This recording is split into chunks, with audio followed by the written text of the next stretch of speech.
that straight line if I were sober. I couldn't walk that straight line if I were sober by Bradley Charbonneau.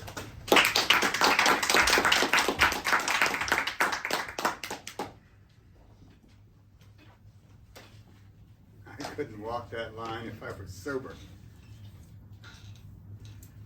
Humorous speech tonight. What is humor? And does humor come from this side, or is it how you perceive it? I have a story tonight I want to tell you about my great Uncle Jay. Now, I got my grandfather is his brother. You guys, there's going to be a quiz later on for the family tree. That's Werner. By the way, my name is almost Werner. Can you imagine? Werner! Werner, you're next! Werner! It's so German. I am not Werner, thank you. Bradley. This is Werner, grandfather. You guys writing this down? And then brother is Jay. Now, Jay was a wild man. He was an adventurer. He was a pioneer.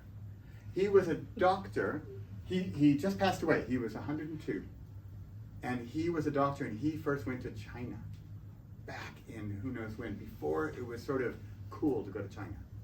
He did some amazing stuff. So he was an accomplished, successful man. And then later on in life, so I only knew him in his late years, 70s, 80s, 90s, 100s. I only knew him when he was, in my opinion, crazy old. And in fact, was he crazy? Or was he old? Or was he just crazy old? So I want to tell you a few of his stories tonight. So, first of all, and you can then judge, was he crazy? Or old? Or both? Or was it him? Or was it how we perceive that humor? So at the end, you can decide what you think of Great Uncle Jay.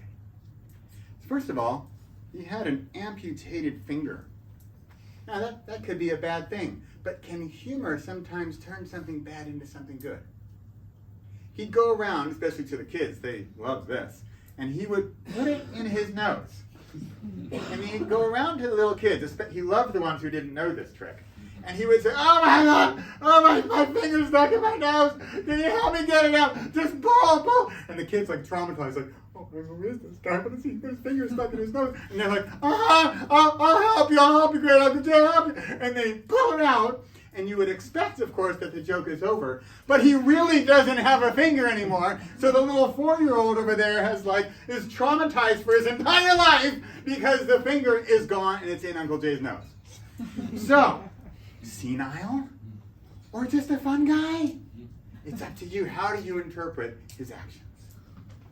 We used to have a game around the kitchen table. I grew up in the city, and yet we had these little chickens. They're called bantam hens. And we played a game called Chicken Shit. And the game was, you sit around the dining room table, he thought this was great fun, and you hold on to the hen, and whoever it shits on loses. And he's like, "Isn't this a great fun? Isn't this great?" So think about this. Is he a wacky, weirdo old Uncle Jay? Or is he like the coolest uncle of all time? It's up to you to decide. Next up, he's driving along in his car. He lives in a small town in Colorado, United States. And there's only one road, and it's 2 lanes, and he sees his friend coming up the other way. And you can't go around. It's like water on both sides. He pulls up. He's like 93. He should not have a driver's license at this time, by the way. He's 93. He can barely see. He's got bad hearing. He can't see like the police lights going off behind him. He pulls over. He sees his friend. He rolls down his window and starts having a conversation with his friend. They both stop on the 2-lane, 1-lane highway, and he stops and starts talking to his friend as if it's nothing ever wrong. Is he senile or brilliant? Is he have control of the world, or is he just completely out of his world? Who knows? It's up to us to decide. Next up, he's got an issue with cars, clearly. He was driving into his 90s. He really shouldn't have been.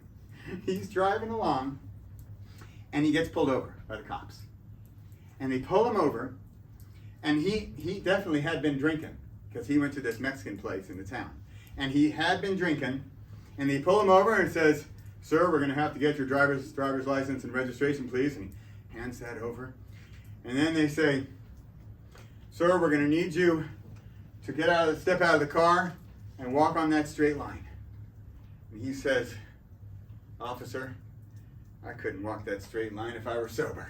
And the cop is just like, "Oh my God, what are we dealing with here? Who is this old guy? Let's get him home. He should be in a home.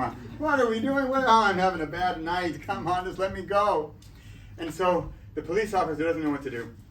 So he says, We're gonna have to give you a breathalyzer. You're gonna have to breathe into the machine to get your blood alcohol level." Now, he had just been to a Mexican cantina where they had margaritas. And yet, he told the officer, true story, he told the officer, "I wish you would do the breathalyzer, because I don't think they put much alcohol in those margaritas back where I just was, and I want to get that report that shows me that I have under the legal limit, so I'm going to go back there to that margarita place and give them a piece of my mind and have them put some more alcohol in the margaritas, and then I'll take your breathalyzer again and we'll see if there's some real alcohol in those margaritas." And the police officer is just like, "Who is this guy? So is he like a senile, crazy old man? Or is he like, this guy's my idol and I want to be as fun as he is when I'm 94 and not be driving and having margaritas at the Mexican place and talking crazy improv level humor to the police?" Where do you want to be? Where do you judge? I'm not asking for a survey here. I'm just having you think about what is humor and what does it mean to you and how do you interpret it? And how do you play with it? And how are you then going to see somebody, especially some 94-year-old crazy guy, and think, is he just a whacked out old guy? Or is he like ruling the world and living it like it's his playground? So humor got him out of a drunk driving ticket. He didn't have to pay. They finally were like, "Sir, we're just going to give you a police escort home tonight. Let's just follow the lights, follow the blinking lights. You can probably see those. Yeah, I got the blinking lights. I follow the blinking lights."